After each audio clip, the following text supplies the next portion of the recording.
next we have the process which is called managing the project team.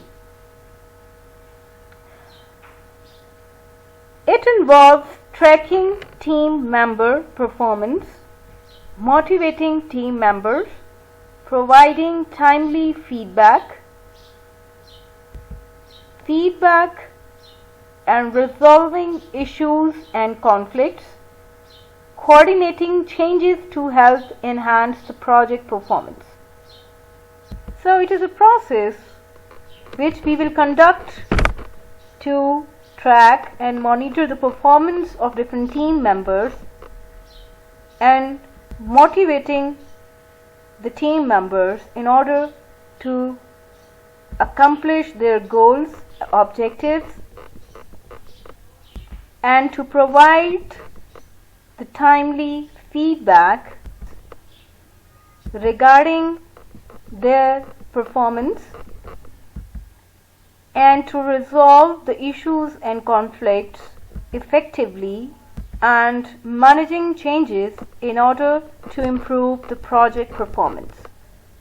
So, to make a project successful, it is important to track or to measure the performance of the different team members and to motivate the team members to make them understand that they can perform well and to provide timely feedback in order to improve their capabilities and to resolve certain issues and conflicts in the process. And managing changes to enhance the project performance is basically the part of this particular process.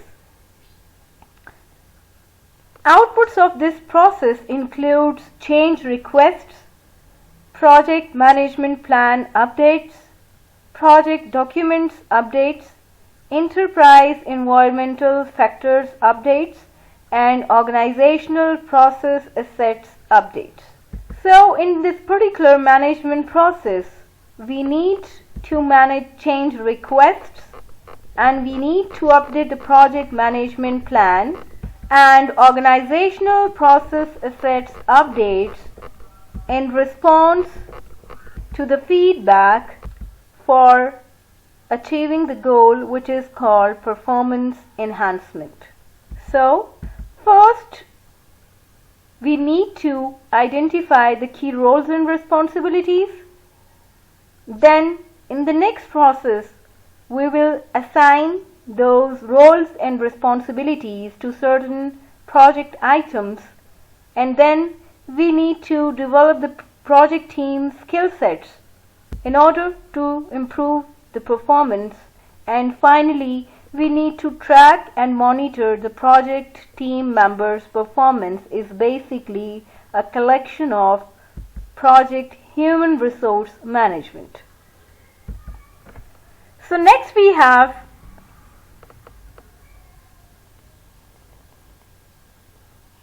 developing the human resource plan. The human resource plan is basically a document which we develop for a project to identify and document the project roles and responsibilities, the required skill sets for the human resource, and the reporting relationships. So basically it is a detailed document which will contain the roles and responsibilities of those key stakeholders which will be involved in order to manage and develop the project. So the human resource plan often includes an organizational chart for the project, detailed information on roles and responsibilities, and a staffing management plan. In a project human resource plan, it often contains an organizational chart which has the project detailed information on roles and responsibilities, and also it has a staff management plan. So again, the human resource plan is an important component of software project human resource management. So next we will focus on that what is a project organizational chart. After identifying important skills and types of people needed to a project, the project manager should work with the top management and the project team members to create an organizational chart for the project. So it is important to develop an organizational chart for a project after identifying the important skills and the type of people required for the completion of a project. So in order to make the organizational chart for the project manager will work with the top management and the project team members. Next, we have a diagram which will provide the part of an organizational chart for a large project that involves hardware and software development. So basically this is a sample organizational chart for a large IT project. Note that the project personnel include a deputy project manager and the sub-project managers and teams. Other boxes on the chart represents each functional department supporting the project, such as system engineering, quality assurance, configuration management, independent test groups, and the project technical leads. So on the top management we have a project manager under which a deputy project manager will work in order to manage the functional part of the project like system engineering, independent test groups, project technical leads, quality assurance and configuration management.